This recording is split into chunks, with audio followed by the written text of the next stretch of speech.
Então, bom dia, doutor Dilson. Bom dia, meu amigo, bom dia a todos que fazem parte do nosso pouco ouvinte aqui da nossa grande cultura dos Palmares.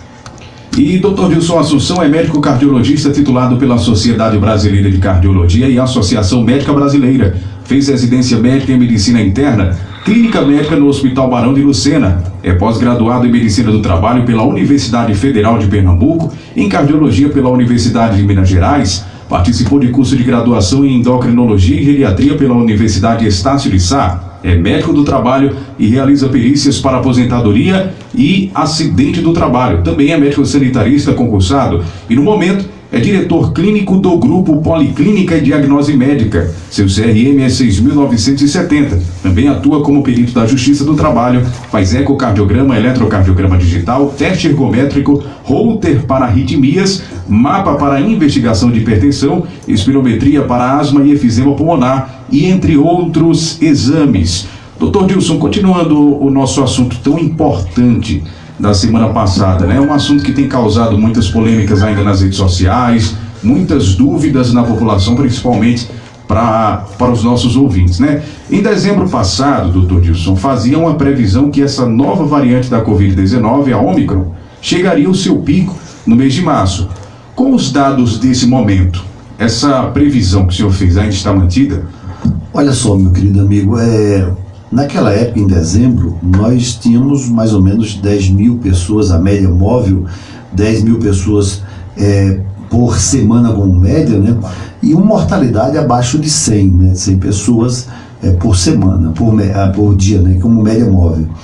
Obviamente, um mês depois, no dia 31, dia de hoje, as coisas estão muito acima disso aí. A média móvel já está quase em 150 mil, a média de casos, né? Isso dos casos que são diagnosticados, que tem exames, o paciente faz o RT-PCR, vai a posto de saúde, vai à farmácia, à clínica e assim por diante. E, obviamente, uma boa parte da população, como a Ômicron, ela é a mais devastadora de todas as cepas que o Covid tem em relação à transmissibilidade, mas ela também não é a mais letal, ela é a menos letal de todas, ou seja, isso é tão importante que dos pacientes que estão internados no Brasil todo, a média, por exemplo, de internamento de pacientes que estão vacinados, ou seja, tomaram 2 doses completas ou tomaram 2 doses com reforço, a média é 3 dias de internamento, meu caro amigo. Então, ou seja, veja, uma pessoa que se vacinou, que tem comorbidades, que tem defesas frágeis, ela pode se internar, ter um caso moderado, mas veja, a maioria sai de alta com 3 dias. Em compensação, os pacientes que têm um esquema vacinal incompleto, uma dose só, não tomam reforço, dependendo da sua idade e das comorbidades, a média de internamento são 9 dias. E, obviamente, a mortalidade é completamente diferente. Você veja, a mortalidade dos pacientes não vacinados é muitas e muitas vezes maior do que dos que foram vacinados incompletamente ou não foram vacinados porque se recusaram por qualquer motivo que a pessoa se alegue. Então, nesse caso, nossa previsão é que ultrapassaríamos 500 mil casos por dia, tá certo? E como média móvel. Imagino que realmente no mês de março, né, dentro de 6 semanas, nós vamos ter mais ou menos, e saiu até um pouco mais. Então é um número absurdo, mas por quê? Porque a propagação da Ômicron é o dobro das outras, é exatamente o dobro. E ela não tem apesar de muitas pessoas, mais de 26 milhões de brasileiros já terem pego a doença, ela não mostra que vai arrefecer. Claro que vai morrer menos gente que, por exemplo, nas outras variantes, mas lembrar que a única forma que você tem de reduzir os riscos são as vacinas. Outra coisa, essa polêmica é uma polêmica inócua. Vacina nunca foi feita no mundo todo para evitar 100% de doenças. Não existe a possibilidade. Porque a vacina, o que é que ela faz? Direto ou indiretamente, o que é que ela faz?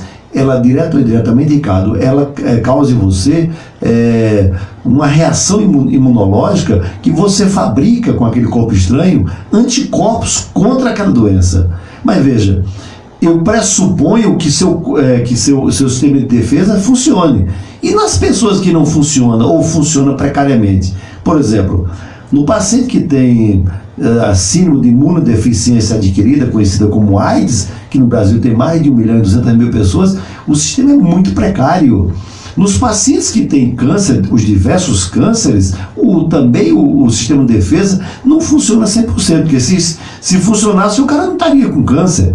Entendeu? Já são 6 milhões de pessoas, olha, só aí, meu caro, são 7.200.000, mas você tem asmáticos, pacientes que fumaram 40 anos, 50 anos, DPOC, pacientes idosos, grandes idosos acima de 75 anos, toda essa pleiade, que é mais ou menos 75 milhões de pessoas, que tem baixa defesa, que tem mais de 4 comorbidades, essas pessoas apresentam uma fragilidade por si só, per si.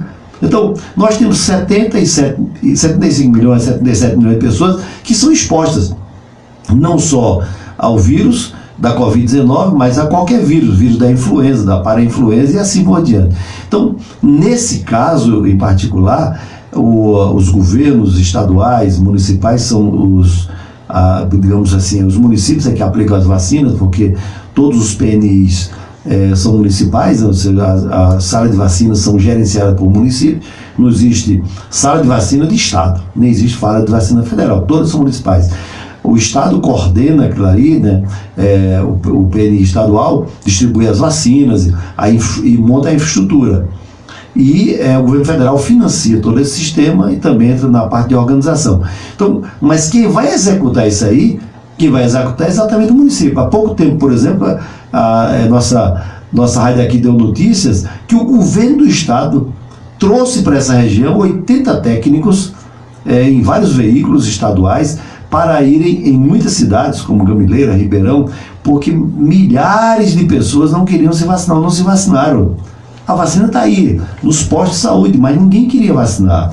Então nós chegamos uma época em Pernambuco que tínhamos 740 mil pessoas sem vacinar. 700, ou então com isso que é incompleto, que é a mesma coisa, entendeu? Então veja, esses pacientes é que vão, de uma certa maneira, pegar a doença com gravidade, vão ficar 3 vezes mais nos hospitais do que os pacientes não vacinados, ou seja, imagina um leito, como o regional tem 4 UTIs, o paciente, que, por exemplo, que foi vacinado, fica lá 3 dias, roda muito rápido aquele leito, você pode atender durante 30 dias 10 pessoas, mas no leito de uma pessoa não vacinada, principalmente acima de 70 anos, o paciente fica mais de 9 dias. Então, muitas e muitas vezes, o leito só vai render 2 internamentos em vez de render 10 internamentos. É por isso que as UTIs estão começando a ficar lotadas por conta disso. Então, os municípios, de maneira geral, têm que se congraçar com todas as instituições, usar o poderio, a capilaridade da própria saúde, da educação, da polícia militar, dos clubes de serviço, para convencer essas pessoas a se vacinarem, já que a vacina, em grande parte dos países do mundo, ela não é obrigatória.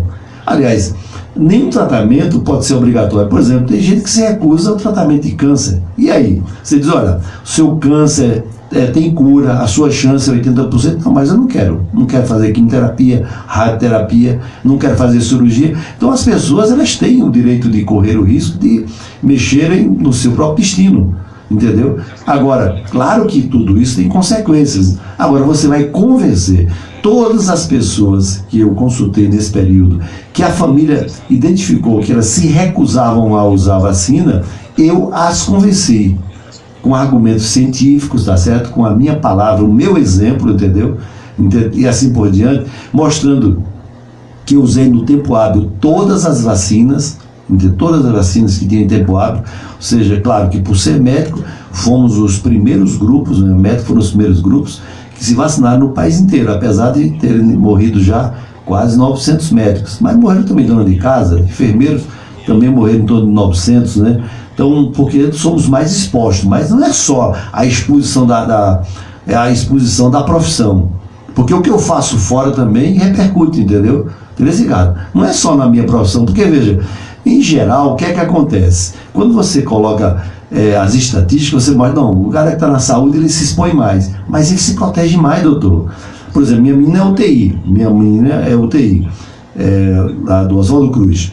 Ela usa 2 máscaras, 2 luvas sobrepostas, um capote descartável, mas isso ela não usa em casa, entendeu? Ela está muito mais exposta em casa, porque em casa as filhas vão ao colégio, a gente não sabe com quem essas pessoas, com quem as meninas tiveram contato, elas podem trazer o vídeo para dentro de casa, tem as babás, tem os funcionários, tem o próprio marido que trabalha no meio hospital.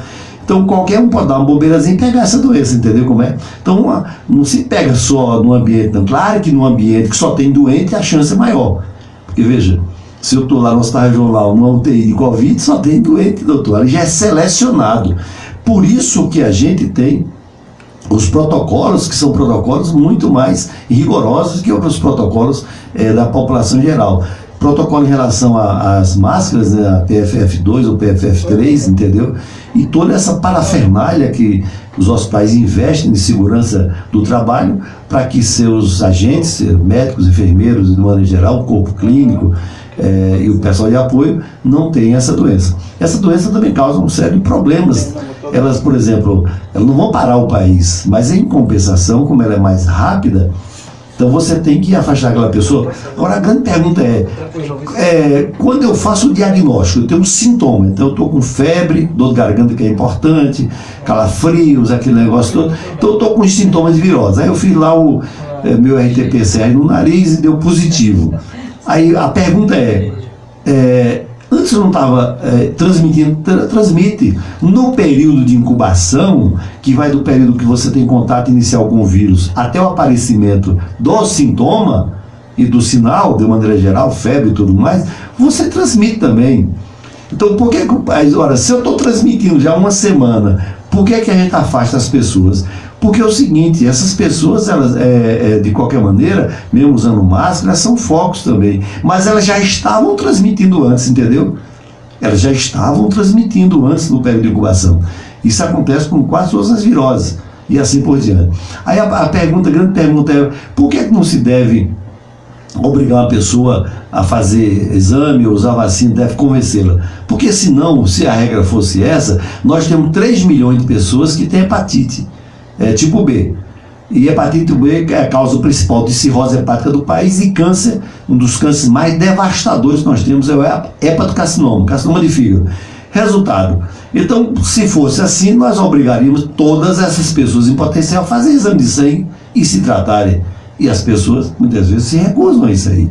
Agora, o que é correto é que, por exemplo, os órgãos, de maneira geral, de saúde, de previdência, eles tenham, por exemplo, mecanismos para, por exemplo, impedir essas pessoas. Por exemplo, vou dar um exemplo para você. Se eu não votar, o voto é obrigatório, mas se eu não votar, qual é a minha sanção? Uma multa de R$4, por exemplo, e assim por diante. Mas eu não posso arranjar emprego público, eu não posso fazer empréstimo, não posso pegar cheque especial em banco, não posso sair do país, não posso ter passaporte. Ou seja, todas as vezes que eu transgrido as leis para a comunidade, eu tenho uma certa punição. Eu acho o seguinte, que deveria ser também dessa maneira, proporcional. Então, se o meu direito individual está interferindo no direito individual dos outros, a sociedade em si, através da lei, nada pode existir fora do âmbito legal, ela poderia propor também uma punição. Vou dar só um exemplo aqui prático. Se a mãe que recebe o Auxílio Brasil, R$400, mais 51 do Vale Gás, se, por exemplo, num período comum, ela não vacinar as crianças, não levar as crianças para a escola, por exemplo, ela perde aquilo ali. Então isso é uma sanção, entendeu? Ela tem direito, mas o direito também vem com dever também, entendeu?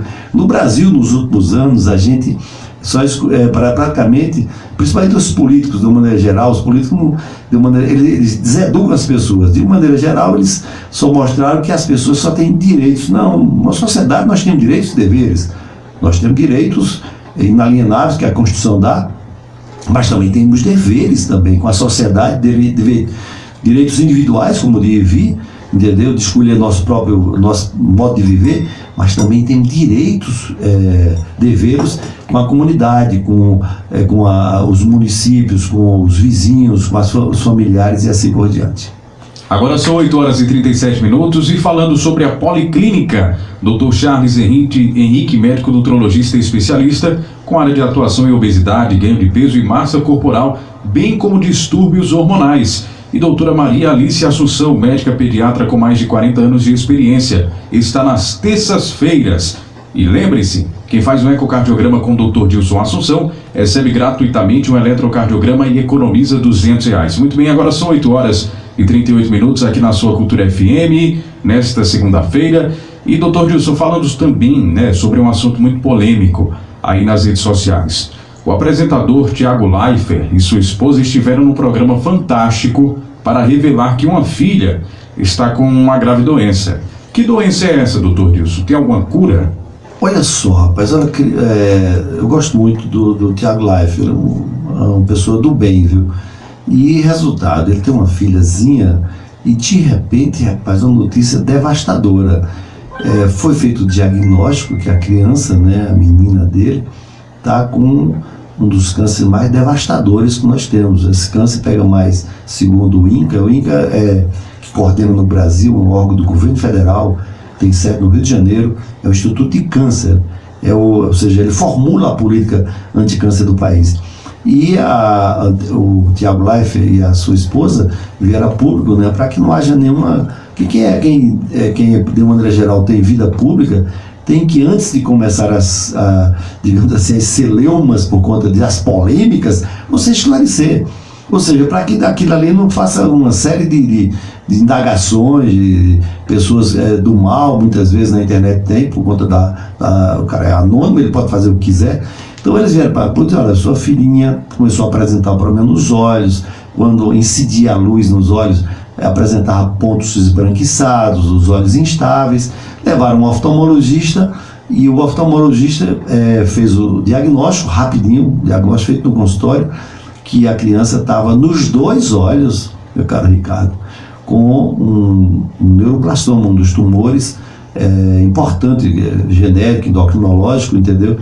E esse tumor, ele pode levar a uma série de coisas, inclusive a retirada dos olhos. Então, como eles foram bastante claros, porque o grau de, digamos assim, de invasibilidade do tumor nesse momento é muito grande, ou seja, foi diagnosticado muito acima do tempo normal. A criança não apresentava grandes sintomas e assim por diante. Então, nesse caso, eu temo que nós tenhamos que fazer quimioterapia, radioterapia e a retirada dos olhos dessa criança, ou seja, é o tratamento mais radical para preservar a vida da criança. Então é uma verdadeira pena. No Brasil são 600 mil pessoas que têm câncer durante o ano todo, é uma coisa bastante comum, tá certo? Nós fazemos tratamento dessas pessoas, muitas pessoas tratam durante 5, 10 anos, juntos o Ministério da Saúde, o governo financia o tratamento de mais de 5 milhões de pessoas que têm câncer, não só daquele ano, que são 600 mil, mas os anos anteriores que vão se somando. Então, esse é um dos cânceres, não é um câncer comum, mas acontece abaixo de 5 anos de idade, mas nós temos mais de 600 mil pessoas que têm. Metade dessas pessoas, Ricardo, são os cânceres de pele. Nós somos um país tropical, a temperatura aqui é muito alta de uma maneira geral, a exposição ao sol, tem locais que a exposição do sol é quase 18, 20 horas, como é o caso aqui de Natal, aqui pertinho da gente, Rio Grande do Norte, é a cidade de luz, onde tem mais sol durante o ano todo. Então, nesse caso, a exposição ao sol faz com que você tenha degeneração do seu DNA e muitas vezes você vai ter câncer de pele. Claro que são 300 mil, metade dos cânceres são câncer de pele, esses cânceres geralmente não matam, eles causam lesões estéticas no nariz e assim por diante, mas nós temos câncer de pele que são fatais, são um dos cânceres que tem, digamos assim, maior possibilidade de você ter metástase, que é quando o câncer ele passa para outros órgãos, tá certo? E é um câncer de pele, mas a maioria são benignos. A gente tira o carcinoma base celular com uma pequena cirurgia, vê as margens do câncer que estão livres e geralmente as pessoas se curam com uma pequena cirurgia feita nos ambulatórios ou feita no Hospital do Câncer em Recife e assim por diante. Os outros cânceres vão depender de uma série de coisas, da minha genética, do meu sexo, que é o caso, por exemplo, dos cânceres que nós temos mais facilidade de fazer diagnóstico, que é o câncer de colo do útero, em mulheres, obviamente, e o câncer de mama. Câncer de mama também temos em homens também. 1% dos cânceres de mama são em homens, 99% dos cânceres de mama são em mulheres. E esses cânceres são fáceis de diagnóstico. Você pode ter, por exemplo, no caso de mama, o autoteste, você pode fazer a palpação, você pode fazer a punção e pode fazer a biópsia. Nós temos como fazer, por exemplo, ultrassom guiado com biópsia, corobiópsia. Então tem uma série de tecnologia bastante simples. E o câncer de colo do útero, nós temos em qualquer posto de saúde, o famoso Papa Nicolau. Então nos dá uma grande dica. E aqueles que são positivos, nós vamos fazer uma biópsia, aquela guiada, né? É uma biópsia guiada, porque o útero é grande, é feito uma casa, e você faz a colposcopia, você coloca lá uma substância chamada Lugol, e você vai ver qual é a área do colo do útero que a mulher tem suspeita. E eu vou lá com uma pinça de saca-bocato, tiro um pedaço daquilo ali, exatamente daquela parte que é suspeita, porque eu não vou poder tirar de todo, tirar daquilo ali. E aí o seguinte, levo ao laboratório, né, faço a imunohistoquímica, né, e nesse caso o patologista, né, vai dizer se a mulher tem um câncer inicial, que é o chamado carcinoma in situ, se tem os graus, né, porque o carcinoma in situ, que é um ponto, Ricardo, é um ponto só. E nesse caso, muitas vezes, nem o útero eu tiro. Ou seja, a gente vai lá, faz a conização, faz o CAF, ou seja, eu tiro só aquele pedacinho. No caso da mama, se ele está começando agora e eu tive a sorte de pegar o câncer no início, eu vou lá, faço uma quadrantectomia, ou seja, tiro só o quadrante, só aquele pedacinho. Vejo as margens do câncer, ver se ele não está infiltrado, vejo os linfonodos, principalmente da axila, e o paciente está curado. Faço as revisões com ginecologistas, mastologistas e oncologistas, anualmente ou semestralmente, e aquela paciente está curada, sem eu precisar mastectomizá-la, tirar a mama, submeter a mulher a uma série de lesões graves, né, deformantes, muito embora, graças a uma lei do deputado Clodoaldo Magalhães, as mulheres que tiram a mama, façam mastectomizadas, têm o direito de colocar uma prótese no próprio hospital, pago pelo governo, obviamente pelo governo federal, estadual e assim por diante. Então, nesse caso aqui, antigamente, você saía, esvaziava os gânglios, ficava com uma deformidade. Você muda o padrão, né? Porque as mamas não são só importantes para amamentar os filhos, as mamas são zonas erógenas, e muitas mulheres se sentem diminuídas, elas têm um direito de terem do seu aspecto fenotípico igual ou melhor do que tinha antes. E cabe ao Estado compensar uma deficiência dessa. Você já foi punido pela natureza com a doença e ela vai ser punido na sua estética. Então, concordo plenamente com o deputado Clodoaldo quando fez essa lei. E hoje nós temos isso aqui, nós temos vários pacientes que fazem uso de prótese, obviamente, se o paciente quiser. Tem paciente que se recusa. Não quero fazer uma segunda cirurgia, a prótese pode inflamar, pode infectar, e muitos pacientes não quero. Voltamos àquela mesma coisa, todo mundo tem direito de escolher o tratamento, o livre-arbítrio, né? Ou seja, o criador dá, por exemplo, digamos assim, como fosse um manual de vida de cada pessoa, e eu faço o que quero, porque eu tenho livre-arbítrio, e depois as consequências eu também tenho que assumir. Agora são 8 horas e 46 minutos, e lembrando que tem promoção na Policlínica.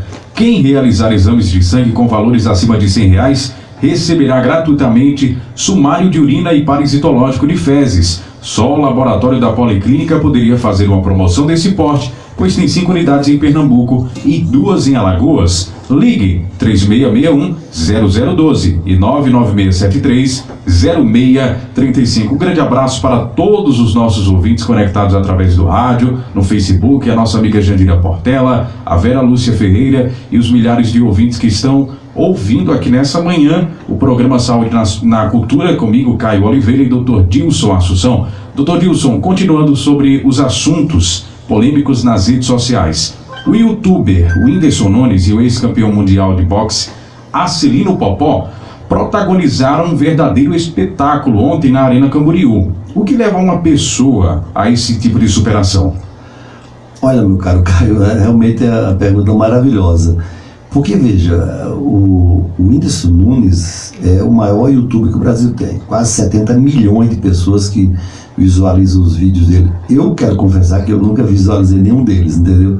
Eu praticamente só visualizo mais vídeos técnicos. Eu gosto muito de visualizar vídeos, como funciona as máquinas, a parte fotográfica. Eu sou apaixonado, como funcionam as armas, como funcionavam as armas da Primeira Guerra, da Segunda, ou seja, os mecanismos. Eu adoro fazer isso aí, passo longas e longas horas vendo, obviamente, mas eu vejo a maior parte técnica, né? Então eu não, infelizmente, eu optei mais assim pela ciência e por ter conhecimento em outras áreas, eu não tenho muito assim afeito à parte social. Mas aí, como decorrente da nossa profissão, Caio, a gente tem que, digamos assim, aprender um pouquinho sobre a vida dele. Mas o que eu vejo no caso do Whindersson Nunes, é um piauiense, que é o mais famoso e notório youtuber, né? Ele não é muito forte nas outras mídias, né, sociais, como o LinkedIn, como o Facebook, o Twitter, mas ele é famosíssimo, né, nessa mídia. E, obviamente, como os vídeos dele são monetizados, claro, o cara tem 68 milhões de seguidores, e youtuber, quem paga youtuber, por exemplo, eu pago, por exemplo, uma mensalidade, então eu não vejo propaganda nenhuma, não sei nem que existe. Mas tem gente que não quer pagar, é gratuito, e nesse caso você tem que antes ter uma propaganda de 15 segundos, né, de banco. Essa brincadeirinha traz para esses camaradas milhões de reais. Você veja, esse cantor aqui de Pernambuco, o João Gomes, um menino de 19 anos, já recebe do YouTube R$1 milhão por mês. O camarada acabou de sair digamos assim, da adolescência, né? Agora imagina quanto é que recebe o YouTube. Tem aviões, mansões e tudo mais. Então é um cara muito famoso. E ao mesmo tempo que é famoso, ele é polêmico, né? Por quê? Porque ele tem cresceu demais e a cabeça do camarada é um verdadeiro caos e revolução. Além do mais, ele usa droga, né? Quando acabam os polêmicos relacionamentos amorosos, ele afunda na droga pesada, não estou falando só maconha, uma droga pesadíssima, né? Confessado por ele, inclusive, né? Pedindo socorro.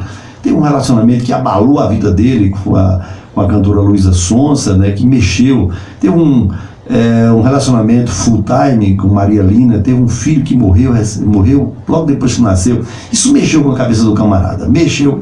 É um cara depressivo, ou seja, apesar de ser essa grandiosidade, você veja como é que a natureza é. Apesar de ser um cara grandioso, sair do Nordeste, do Piauí, de uma pequena cidade do Piauí, passou a ser o mais notório, o mais poderoso, o mais famoso youtuber desse país. E ninguém consegue bater ele de jeito nenhum, né? Nesse BBB da vida.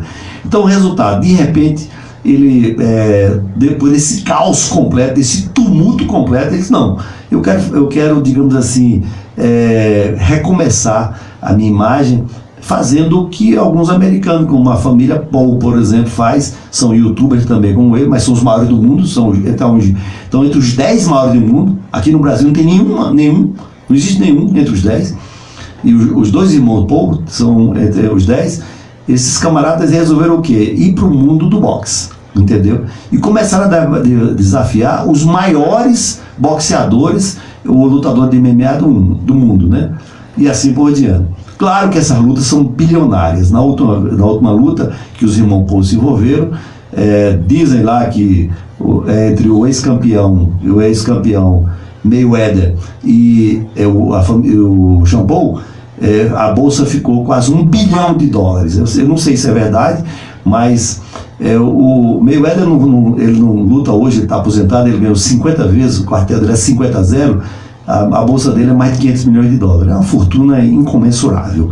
Bom, começou essa mania lá na Europa, né, e tudo mais, né, e esses lutadores que estão aposentados, mas são os melhores do mundo, começaram a emprestar sua fama e sua idade, que não são mais jovens, para lutar com pessoas mais jovens. Então, nesse caso aconteceu essa luta, aconteceu a luta do Mike Tyson também, né, que é um monstro, né, do boxe do mundo todo.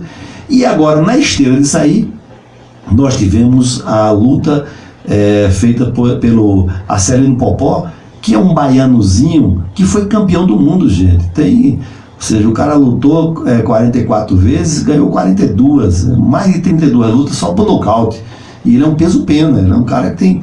E foi uma luta bonita. Eu imaginei, como a luta anterior foi o Minotauro, que foi um dos maiores campeões de MMA da família Minotauro, Minotauro, esse foi um dos maiores ídolos que o esporte teve no Japão. Esses caras lutaram no Japão muito tempo, né, Minotauro e Minotauro, né?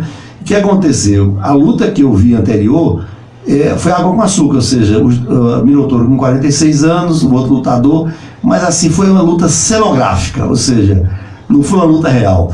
Só que a luta do Whindersson Nunes e o Popó foi uma luta mesmo, ou seja, o cara machucou, o Popó machucou o rosto do Whindersson Nunes, ele machucou o fígado, o baço, ele deu ainda 2 knockdowns ainda, ou seja, ele fez o que pôde, entendeu? Agora, eu não concordei com o final, ou seja, porque realmente o Whindersson Nunes foi um sobrevivente. No final, o juiz deram empate. Empate não, na verdade devia ser cada um dos 8 rounds devia ter sido 10-9 para o Popó. Mas como foi uma luta espetáculo, tudo bem, mas foi uma luta real, o cara saiu machucado. Com certeza, 2 meses ele vai ter fazer muito tratamento daquele fígado, porque ele levou muitos ganchos, levou muitos cruzados no queixo, no nariz, na órbita, né, que protege os olhos, entendeu? Ele saiu bem machucado, entendeu?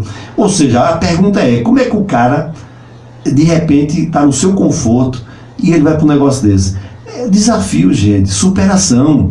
Ou seja, a vida precisa de superação, precisa de grandes gestos. É como se você estivesse espiando as suas culpas, entendeu? É como se você dissesse, poxa, eu posso. Quer dizer, o campeão do mundo, claro que o cara está com 40 e poucos anos de idade, mas foi campeão. Lutar contra um sujeito que treinou 2 meses, entendeu? E fez uma luta belíssima, ou seja, foi, digamos assim, apanhou bastante, mas fez uma luta muito boa, que sobreviveu. Quer dizer, Popó tentou derrubá-lo de qualquer maneira no 6º, 7º round e não conseguiu. Então, a palavra, gente, é superação. As pessoas, cada dia nesse mundo, muitos ficam milionários, ricos, mas eles ficam o quê? À deriva, como se ele estivesse numa tempestade, o mar revolto da sua alma. Só sobra 2 coisas o quê? Só sobra muitas vezes o alcoolismo, as drogas ou o suicídio. Eu acho que foi a terapia que o Whindersson Nunes, digamos assim, encontrou para se encontrar. Ou seja, num novo desafio da vida dele, entendeu? Mostrou que é possível e é capaz, que quando a gente fala de depressão, num mundo que só de grandes heróis, ninguém mais pode falar que é fraco, ninguém pode falar mais na internet que tem dúvida, como se todo mundo tivesse certeza, ninguém pode mais falar que tem sentimentos ou antissentimentos. Ou seja, a internet ficou, parece mais assim, a ala celestial dos anjos. Não existe gente que sofre, não, gente, eu sofro. Não existe gente nesse mundo de, meu Deus, gente que tem dúvidas sobre a vida, sobre o caminho a seguir. Ou seja, é como se nos consultórios médicos você só vê gente com dúvida, com depressão, com ansiedade, com síndrome do pânico, com dupla personalidade. E quando chega na internet, principalmente no Instagram, a gente só vê super-heróis, carinhas bonitas, sorrisos e assim por diante. Já houve, inclusive, um grande movimento de pessoas baterem foto com cara amarrada, entendeu? Eu já tenho cara feia, não gostaria de fazer não, porque a gente, às vezes, quando dá um sorriso, até melhora um pouco. Mas eu até gostei desse movimento para mostrar, gente, que não existe só sorriso na vida.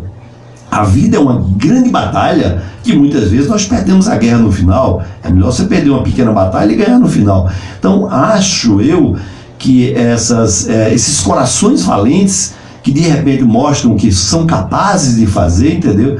Esse, por exemplo, esse cara da família Paul, né, dos Estados Unidos, são 2 youtubers, né, já ganharam várias lutas, entendeu? Eles são youtubers, mas eles se preparam muito bem fisicamente. Então, o que é que nós vamos fazer?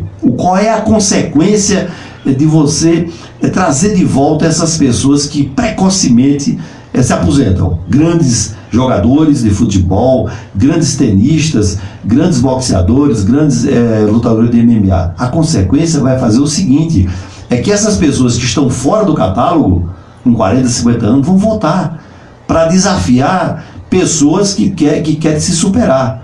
Ou seja, são pessoas do povo que têm o que? A juventude, mas não tem experiência, entendeu? Eu acho que no futuro, esses grandes campeões, vai ser uma grande corrida para trazer de volta à tona homens iconográficos, mulheres iconográficas, ou seja, que eram ícones de várias nações, de vários esportes, e vai fazer com que as aposentadorias sejam postergadas no futuro. E eu estou ansioso para ver a volta do Mike Tyson, que é um dos grandes ídolos. Olha, gente, a gente é o seguinte, ninguém existe certo nem errado na vida. Você pode dizer, mas Mike Tyson é o maior maconheiro que tem, porque ele é um dos maiores produtores de maconha do mundo. E ele é produtor de maconha, mas ele é viciado. E ele disse, olha, eu gasto 200 mil reais, eu achei uma cifra estratosférica. Eu gasto 200 mil reais, ele dizendo lá, de maconha por mês. Ele não está fumando, ele está comendo maconha praticamente, entendeu? Os Estados Unidos, o cara pega uma receita médica, se o doutor Dilson estivesse lá, prescrevia lá, cannabis sativa, o cara vai lá e pega a maconha, ou seja, é feito remédio. É feito remédio. E quem ficou? Mike Tyson foi um dos homens que as bolsas dele eram bilionárias, mas gastou tanto dinheiro com mulher e com escândalo que ficou pobre. E agora ficou rico o quê? Agora veja só, ficou rico vendendo maconha, entendeu? No maior país capitalista do mundo. Então, lá a maconha é fabricada, né, com todos os controles sanitários, e depois ela é prensada industrialmente, e aí você vende as farmácias credenciadas e assim por diante. Então, ou seja, acho que no Brasil vai ser difícil, né? Porque, veja lá, você paga um imposto terrível, fica esse dinheiro, uma parte dele, grande parte dele ali para recuperação de viciados e tudo mais, e aqui no Brasil, não, aqui no Brasil esse tema não pode ser discutido, porque é o seguinte, aqui no Brasil fica sempre uma parte digamos, da sociedade que se corrompe, né? Que devia punir, e outra parte vai para o tráfico de droga, vai para o crime organizado, pesado, comprar fuzil, metralhadora e fazer o que eles fazem aí, assalto, destruir cidades e assim por diante. Então, nesse caso, eu espero que o Mike Tyson, mesmo turbinado pela maconha aí, pela cannabis sativa, ele possa voltar e mostrar também a superação dele, tanto nos confrontos com Evander Holyfield, como nos confrontos com outras pessoas também.